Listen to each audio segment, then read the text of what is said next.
তোমরা যারা ক্যালকাটা ইউনিভার্সিটির আন্ডারে 7 সেমিস্টার রাষ্ট্রবিজ্ঞান অনার্স কোর্সের ছাত্রছাত্রী আছো, তোমাদের জন্য আজকে ক্লাস খুবই গুরুত্বপূর্ণ। আজকে ক্লাসে তোমাদের ডিএসসিসি 17 পেপার অর্থাৎ কম্পারেটিভ গভর্নমেন্ট অ্যান্ড পলিটিক্স এই পেপারের মডিউল 1 থেকে 3টি গুরুত্বপূর্ণ প্রশ্নের উত্তর নিয়ে আলোচনা করব।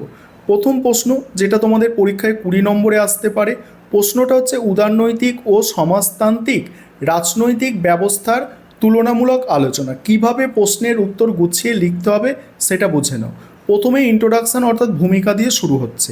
তুলনামূলক রাজনীতির আলোচনায় শাসন ব্যবস্থার প্রকৃতি ও বাস্তব প্রয়োগ বিশ্লেষণ করতে গিয়ে মূলত দুটি সম্পূর্ণ ভিন্ন ধর্মী ও বিপরীতমুখী রাজনৈতিক ব্যবস্থার কথা উল্লেখ করা হয়েছে, যথা উদারনৈতিক রাজনৈতিক ব্যবস্থা এবং সমাজতান্ত্রিক রাজনৈতিক ব্যবস্থা। বিংশ শতাব্দীর বিশ্ব রাজনীতি মূলত এই দুই মতাদর্শের তীব্র দ্বন্দ্ব এবং প্রতিযোগিতার উপর ভিত্তি করেই আবর্তিত হয়েছে।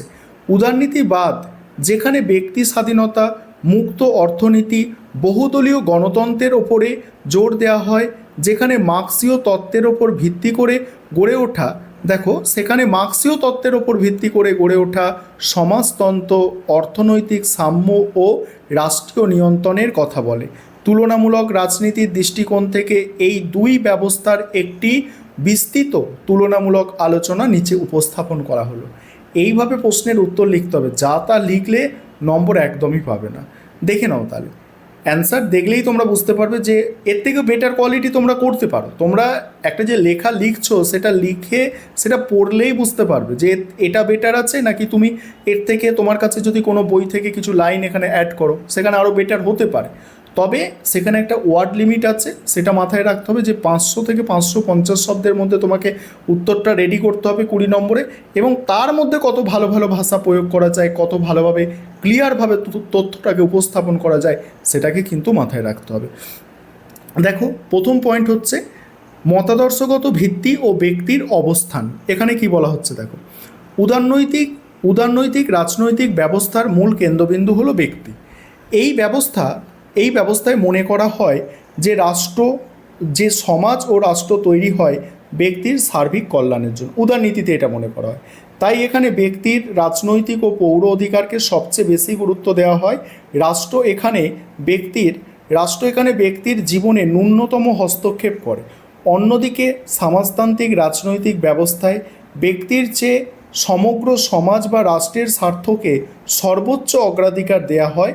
সমাজতন্ত্রীদের মতে সমাজের সমষ্টিগত কল্যাণের মাধ্যমেই প্রতিটি ব্যক্তির প্রকৃত বিকাশ সম্ভব। এখানে সমষ্টির বৃহত্তর স্বার্থে ব্যক্তির ব্যক্তিগত স্বার্থকে নিয়ন্ত্রিত করা হয়। পরের পয়েন্ট হচ্ছে দেখো, দলীয় ব্যবস্থা ও রাজনৈতিক প্রতিযোগিতা। উদারনৈতিক গণতান্ত্রিক ব্যবস্থায় বহুদলীয় রাজনৈতিক কাঠামো একটি অপরিহার্য অঙ্গ। এখানে একাধিক রাজনৈতিক দল নিয়মিত ও অবাধ নির্বাচনের মাধ্যমে রাষ্ট্র ক্ষমতা দখলের প্রতিযোগিতায় অবতীর্ণ হয়। প্রাপ্তবয়স্কের ভোটাধিকার এবং একটি শক্তিশালী বিরোধী দলের আইনি স্বীকৃতি এই ব্যবস্থার মূল ভিত্তি। বিপরীত দিকে প্রথাগত সমাজতান্ত্রিক রাজনৈতিক ব্যবস্থায় একদলীয় শাসন দেখা যায়। এখানে কমিউনিস্ট পার্টি হলো সমাজের অগ্রগামী অংশ এবং রাষ্ট্রের সর্বময় ক্ষমতার অধিকারী। অন্য কোনো রাজনৈতিক দল বা বিরোধী মতাদর্শকে এখানে রাজনৈতিক প্রতিযোগিতা করার বৈধতা দেয়া হয় না। তারপর হচ্ছে অর্থনৈতিক কাঠামো ও সম্পত্তির অধিকার। এখানে কি বলা হচ্ছে দেখো, উদারনৈতিক ব্যবস্থায় পুঁজিবাদী বা মুক্ত বাজার অর্থনীতি কাজ করে। এখানে ব্যক্তিগত সম্পত্তির অধিকারকে অলঙ্ঘনীয় অধিকার হিসাবে স্বীকৃতি দেওয়া হয়। উৎপাদন, বন্টন এবং ব্যবসা বাণিজ্যের ক্ষেত্রে অবাধ প্রতিযোগিতা থাকে এবং লাভের উদ্দেশ্যই মূলত অর্থনীতি পরিচালিত হয়। কিন্তু সমাজতান্ত্রিক ব্যবস্থায় ব্যক্তিগত সম্পত্তির সম্পূর্ণ বিলোপ ঘটানো হয়। সমাজের বৃহত্তর স্বার্থে জমি, কলকারখানা, খনিসহ উৎপাদনের প্রধান উপাদানগুলির ওপর রাষ্ট্রীয় বা সামাজিক মালিকানা প্রতিষ্ঠিত হয়। সমাজের প্রয়োজন অনুযায়ী কেন্দ্রীয় নিয়ন্ত্রিত পরিকল্পনার মাধ্যমে এখানকার অর্থনীতি পরিচালিত হয়। এবার হচ্ছে অধিকার ও স্বাধীনতার প্রকৃতি। এখানে কি বলা হচ্ছে দেখো, উদারনৈতিক ব্যবস্থায় নাগরিকদের মত প্রকাশ, ধর্ম, সংবাদপত্র, সংগঠন তৈরি এবং স্বাধীনভাবে বসবাসের মতো রাজনৈতিক ও পৌর স্বাধীনতার ওপরে সর্বাধিক জোর দেওয়া হয়। অপরদিকে সমাজতান্ত্রিক ব্যবস্থায় রাজনৈতিক স্বাধীনতার চেয়ে অর্থনৈতিক অধিকারকে অনেক বেশি গুরুত্ব দেওয়া হয়। এর মধ্যে রয়েছে কর্মের অধিকার, বাসস্থানের অধিকার, বিনামূল্যে চিকিৎসা ও শিক্ষার অধিকার। সমাজতান্ত্রিক চিন্তাবিদদের মতে অর্থনৈতিক নিরাপত্তা ছাড়া সাধারণ মানুষের কাছে রাজনৈতিক স্বাধীনতা নিছক একটি প্রহসন, মানে একটা মজার বিষয়। তারপর হচ্ছে সরকারের ক্ষমতা ও বিচার ব্যবস্থা। বাকি অংশটুকু নিয়ে আলোচনা করব এবং এখনও দুটি প্রশ্নের উত্তর তোমরা আজকে ক্লাসে পাবে। তার আগে একটা বিষয় তোমাদের বলবো, তোমাদের জন্য অনলাইন কোচিং ক্লাস চলছে, বহু ছাত্রছাত্রী আমাদের সঙ্গে ক্লাস করছে। তোমরাও যদি কেউ পেইড ব্যাচে অ্যাডমিশন নিতে ইচ্ছুক থাকো, স্ক্রিনে দেওয়া নম্বরে যোগাযোগ করবে। আমাদের সপ্তাহে 3 দিন করে ক্লাস হয়। এই যে ক্লাসটা তোমরা দেখতে পাচ্ছ, এটা পেইড ব্যাচের ক্লাস, অর্থাৎ এক একটা পেইড ব্যাচের ক্লাস আমাদের ইউটিউবে সেটাকে পাবলিক করা হয়। আর সেটা পেইড ব্যাচের ক্লাসই তোমরা দেখতে পাচ্ছ, এইভাবে ক্লাস পাবে, তার সঙ্গে পিডিএফ নোটস পাবে। আমাদের সপ্তাহে 3 দিন করে ক্লাস থাকে। তারপরে কি বলা হচ্ছে এই পয়েন্টে, সরকারের ক্ষমতা ও বিচার ব্যবস্থা। এখানে দেখো, উদারনৈতিক ব্যবস্থায় সরকারের ক্ষমতা সংবিধানবদ্ধভাবে সীমিত থাকে। এখানে ক্ষমতার স্বতন্ত্রীকরণ নীতি মানা হয়। আইনের শাসন প্রতিষ্ঠার লক্ষ্যে এখানকার বিচার বিভাগ সরকারের অন্যান্য বিভাগ থেকে সম্পূর্ণ স্বাধীন ও নিরপেক্ষভাবে কাজ করে। কিন্তু সমাজতান্ত্রিক ব্যবস্থায় রাষ্ট্রীয় ক্ষমতা অত্যন্ত কেন্দ্রীভূত।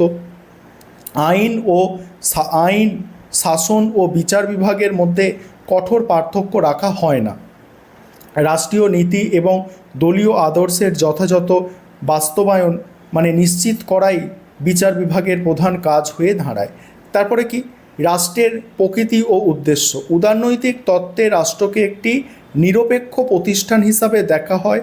সমাজের বিভিন্ন গোষ্ঠী ও শ্রেণীর মধ্যে সমন্বয় সাধন করে। বর্তমানকালের কল্যাণকামী উদারনৈতিক রাষ্ট্র নাগরিকদের সার্বিক কল্যাণের চেষ্টা করে। অন্যদিকে সমাজতন্ত্রে রাষ্ট্রকে ধনিক শ্রেণীর শোষণের হাতিয়ার হিসাবে দেখা হয়।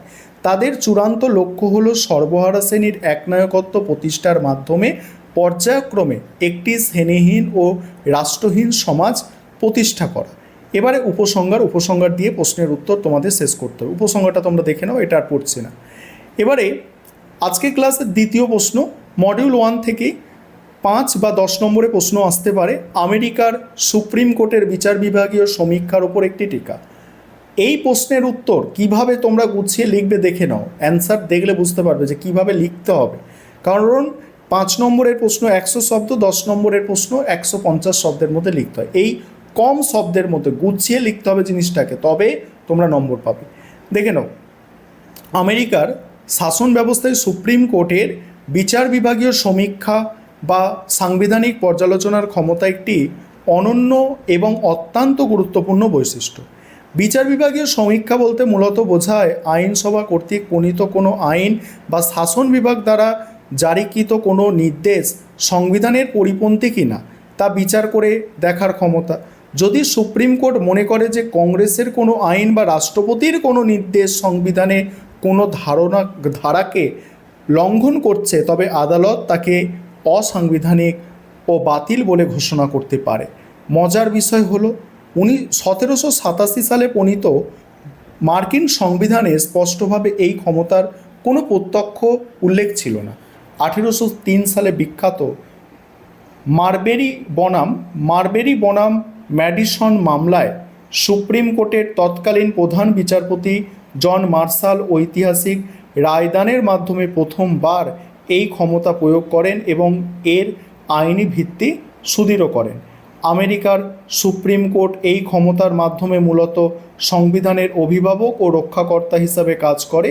এর ফলে আইনসভা বা শাসন বিভাগ নিজেদের এখতিয়ারের বাইরে গিয়ে স্বৈরাচারী হয়ে উঠতে পারে না, যা মার্কিন যুক্তরাষ্ট্রের ক্ষমতা স্বতন্ত্রীকরণ ও নিয়ন্ত্রণ ও ভারসাম্য নীতির মূল ভিত্তিকে সুরক্ষিত করে।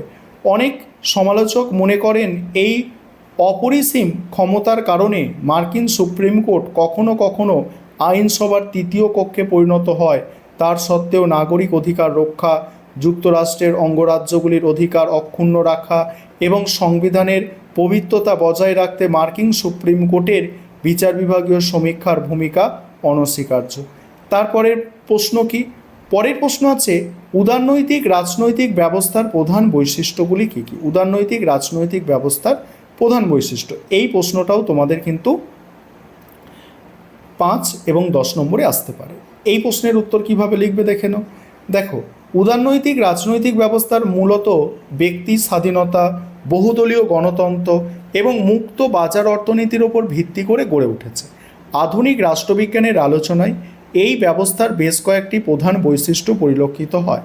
প্রথমত, এই ব্যবস্থায় রাষ্ট্রের ক্ষমতা সাংবিধানিকভাবে সীমিত থাকে এবং বিশ্বাস করা হয় যে রাষ্ট্র সৃষ্টি হয়েছে ব্যক্তির সার্বিক কল্যাণের জন্য।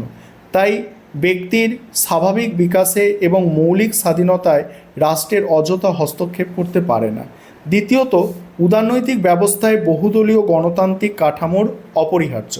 এখানে একাধিক রাজনৈতিক দল অবাধ, নিরপেক্ষ ও নিয়মিত নির্বাচনের মাধ্যমে শাসন ক্ষমতা দখলের প্রতিযোগিতায় অংশগ্রহণ করে এবং একটি শক্তিশালী স্বাধীন বিরোধী দলের আইনি স্বীকৃতি থাকে।